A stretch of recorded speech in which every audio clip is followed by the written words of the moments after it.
Sois le bienvenu. On se retrouve aujourd'hui pour parler d'une propriété de symétrie d'un polynôme. Alors quelle est cette propriété de symétrie ?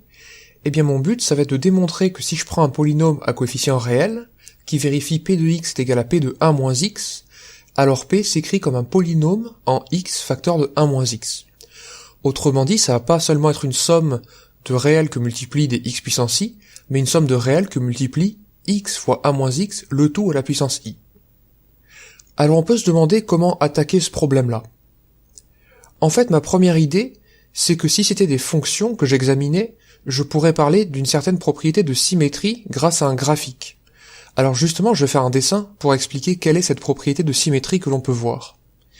Alors si je trace un repère comme ça, et que je prends la droite d'équation x égale 1/2, si j'ai une fonction qui vérifie f de x est égal à f de 1 moins x pour tout x réel, ça veut dire que son graphe est symétrique par rapport à cette droite.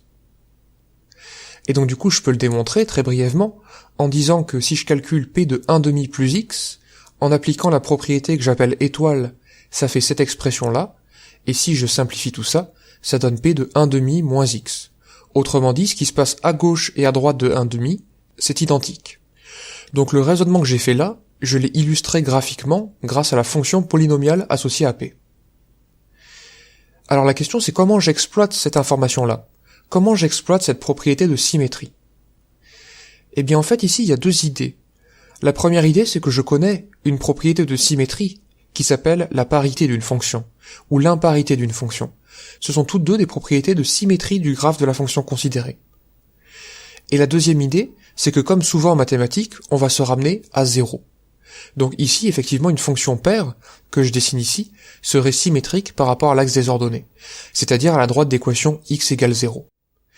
Alors mon idée, c'est que plutôt que de considérer la droite d'équation x égale 1/2, je préférais me ramener à x égale 0, pour exploiter cette notion de parité et me ramener de quelque chose d'inconnu à quelque chose de connu. Alors ça, je peux considérer que c'est ce que j'ai fait au brouillon. Maintenant, si je dois rédiger, je vais dire soit p un tel polynôme, et je vais poser q de x qui vaut p de x plus 1/2. Parce qu'une équation de la courbe que j'ai tracée tout à l'heure, ça serait y est égal à p de x plus 1/2. Alors là, c'est un piège classique que je décale vers la gauche, mais que pourtant ça fait bien un plus à cet endroit-là, et pour le vérifier, on peut tout simplement se rassurer en prenant petit x égale 0, et voir qu'en fait la valeur de cette fonction-là en 0, ça vaut exactement la valeur de l'autre fonction lorsque x est égal à 1/2. Et du coup, là, je vais dire que q de x, ça vaut q de moins x.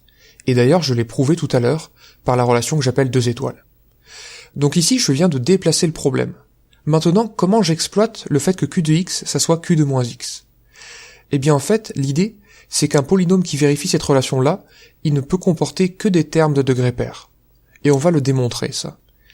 Alors je vais introduire proprement le polynôme q, et je vais dire que q de x est égal à q de moins x, ça implique que ces deux polynômes-là sont égaux, et du coup si je fais tout passer à gauche, que je retranche le polynôme de droite, ça me donne finalement que ce polynôme-là est nul. Maintenant, ça c'est bien une égalité polynomiale. Et je vais donc me dire que si ce polynôme est nul, alors tous ses coefficients sont nuls. Alors il y a un cas qui m'intéresse pas beaucoup, c'est le cas où i est pair, parce que si i est pair, le coefficient qu'il y a entre crochets, ça fait 0 tout le temps. Donc je n'en tire aucune information. Par contre, ce qu'il y a entre crochets, ça vaut 2 fois ai si i est impair. Et ce terme-là, qui est le coefficient devant le terme en x puissance i, il vaut 0, puisque mon polynôme est nul. Du coup, ce que j'ai démontré ainsi, même s'il me faudrait rédiger probablement un peu plus, c'est que tous les termes impairs de q sont nuls. Et donc ça démontre bien ce que je pensais, que q ne comporte que des termes de degré pair.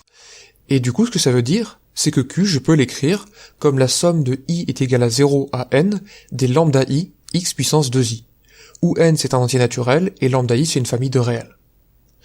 Et du coup, ce que ça me donne, c'est que si je me ramène à mon polynôme p, eh bien je peux dire que p de x c'est q de x moins 1/2, et si j'utilise l'expression qu'on vient de trouver du polynôme q, ça me donne finalement cette expression du polynôme p.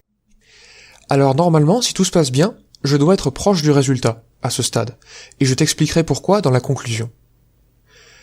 Et en effet, si je m'intéresse à ce terme-là, x moins 1/2 à la puissance 2i, je peux le développer juste en disant que c'est x moins 1/2 au carré le tout à la puissance i, donc je vais dire que ça fait x carré moins x plus 1 quart le tout à la puissance i, que je peux écrire de la forme moins x fois a moins x plus 1 quart le tout à la puissance i, sauf que ça, c'est un polynôme en x fois a moins x, d'après la formule du binôme de Newton.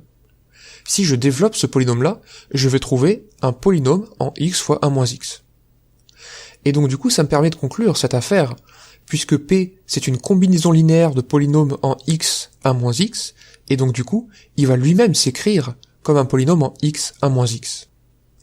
Alors si je me fais un peu de place dans l'encadré ici, puisqu'il me reste plus beaucoup, en fait ce que j'ai démontré, ou disons ce que je peux démontrer en rédigeant un peu plus tout ça, c'est que P il peut s'écrire comme la somme pour i allant de 0 à n, des mu i, qui sont des certains réels, fois x a moins x, le tout à la puissance i. Et ça répond complètement à ma question. Alors maintenant j'aimerais conclure en précisant ici quelle est l'idée que j'ai voulu te transmettre avec cet exercice-là. En fait l'idée, c'est que je suis parti de quelque chose d'inconnu, une symétrie par rapport à une droite qui n'était pas l'axe des ordonnées, et j'ai voulu me ramener à quelque chose de connu, qui est la parité, la notion de parité pour une fonction polynomiale. Pour ça, j'ai procédé en 3 étapes. Dans un premier temps, j'ai fait un raisonnement que j'appelle aller, c'est-à-dire que je me suis déplacé, ici.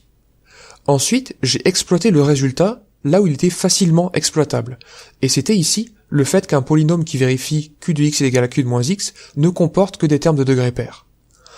Et une fois que j'ai réussi à exploiter mon résultat, je fais le trajet retour quand je dis qu'en fait p de x c'est q de x moins 1 demi. Et je reviens avec mon résultat.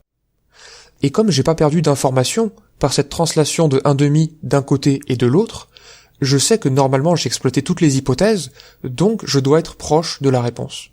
Alors ça bien sûr ça sera pas vrai tout le temps, dans tous les exercices, dans tous les contextes, mais quand on fait un tel raisonnement comme ça donne de grandes chances de fonctionner. Et même si ça ne fonctionne pas, ça montre vraiment une capacité de réflexion et de prise d'initiative. Et ce principe-là, si tu as regardé beaucoup de mes vidéos, tu l'auras peut-être vu à quelques endroits en filigrane dans d'autres exercices. Et je ferai justement plus d'exercices dans cette série La Potion pour te montrer ce principe d'aller-retour. Alors j'appelle ça principe d'aller-retour. Si tu connais un peu la théorie des groupes, tu peux appeler ça mécanisme de conjugaison. Il y a un peu l'idée de faire G, X, G-1, etc. J'en parlerai un peu plus tard. J'espère que cette vidéo t'a plu. Et je te retrouve dès demain pour te parler de stratégie dans les devoirs surveillés. En attendant, je te souhaite une excellente journée et je te dis à la prochaine.